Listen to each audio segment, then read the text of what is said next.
Mari kita boikot Taman Safari, bukan tanpa alasan, bukan sekedar 8 mantan pekerja Oriental Sirkus Indonesia atau OCI mengadu ke Kementerian HAM atas Ternyata Taman Safari bukan kebun binatang, tapi tempat perbudak bakti. Viral, 3 orang pemilik Taman Safari Indonesia diduga menjadi pelaku eksploitasi dan penyiksaan terhadap karyawan sirkus Taman Safari Indonesia. Saudara, ada dugaan pelanggaran HAM, yakni penganiayaan dan eksploitasi manusia dalam aktivitas sirkus Oriental Sirkus Indonesia atau OCI puluhan tahun lalu.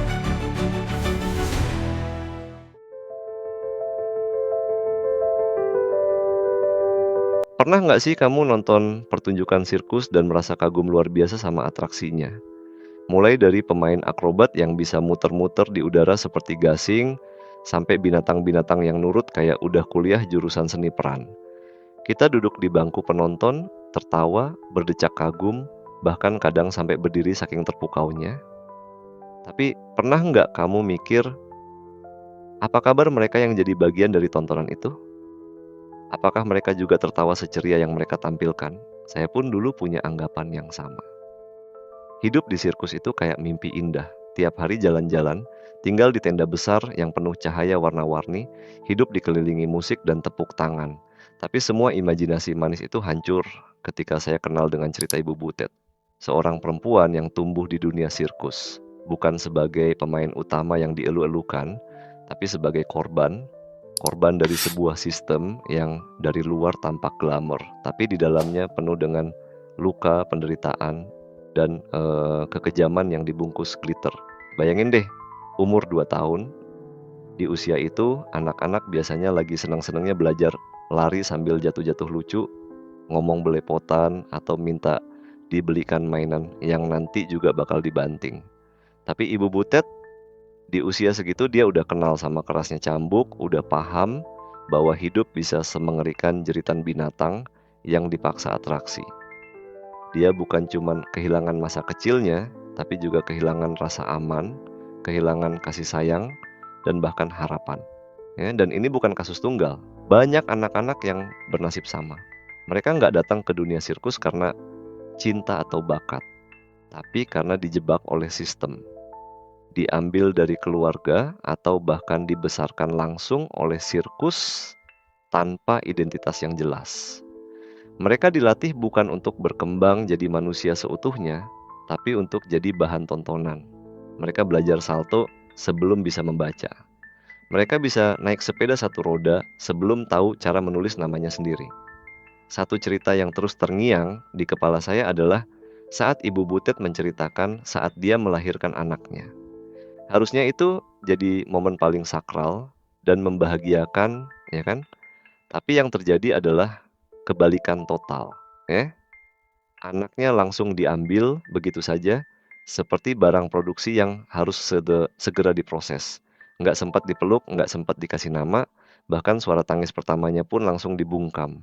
Bayangin kamu baru melahirkan, tubuh masih lemah, tapi satu-satunya hal yang kamu tunggu, memeluk anakmu, dirampas tanpa ampun. Rasanya kayak dunia mendadak jadi tempat paling dingin di alam semesta.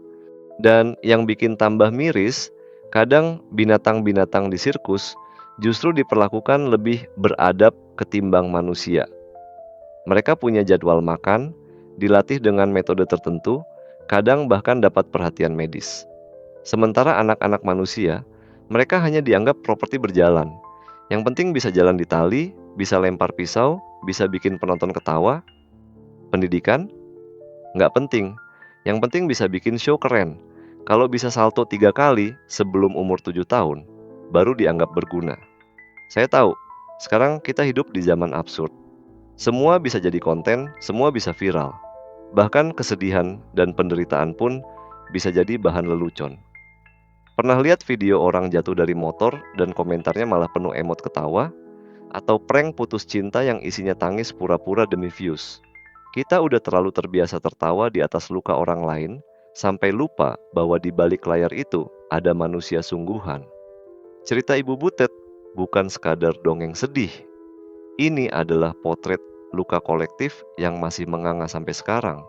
Dan luka itu terus diperjuangkan untuk sembuh, bukan hanya dengan air mata, tapi lewat jalur hukum, lewat keberanian, lewat suara yang terus bersuara, meski dunia berisik dengan hal-hal remeh.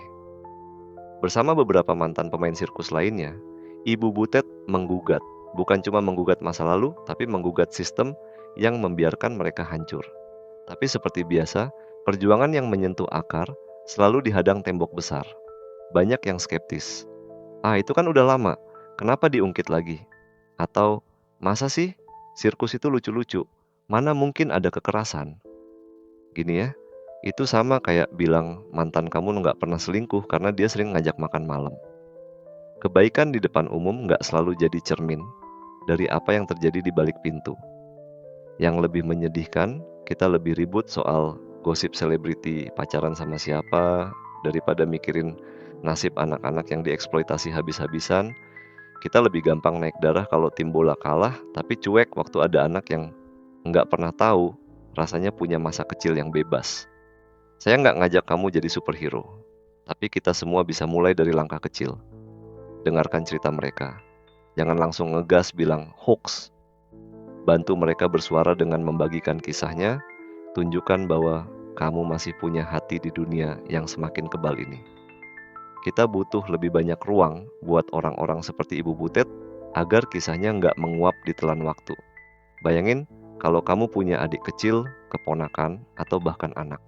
Terus suatu hari, mereka dipaksa kerja setiap hari, disuruh tampil seperti robot, nggak punya waktu main, bahkan nggak bisa bilang, aku capek, karena takut dimarahin. Kamu masih bisa tidur nyenyak malam itu? Setiap anak seharusnya tumbuh dalam pelukan cinta, bukan cambukan ambisi. Mereka seharusnya mengenal rasa ingin tahu, bukan rasa takut. Mereka harusnya menyusun mimpi, bukan dikurung dalam jadwal tampil. Mereka punya hak untuk tumbuh dengan normal.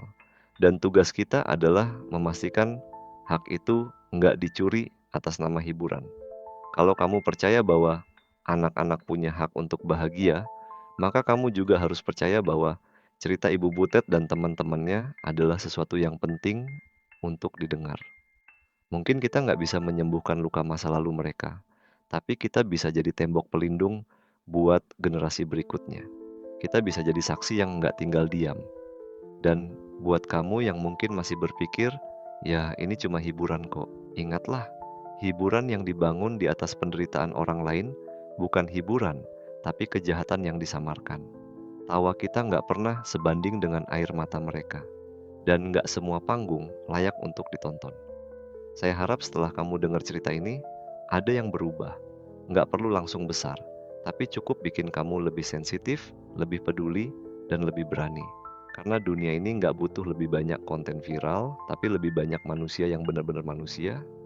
Dan kalau kamu punya cerita, pernah mengalami hal serupa, atau sekadar ingin kasih dukungan untuk mereka yang hidupnya pernah dirampas oleh kekejaman seperti ini, silakan tulis di kolom komentar. Saya baca satu persatu, dan saya yakin satu suara bisa jadi gema besar. Kita mungkin belum bisa bikin keajaiban, tapi kita bisa mulai dari satu hal sederhana, mendengarkan dengan hati.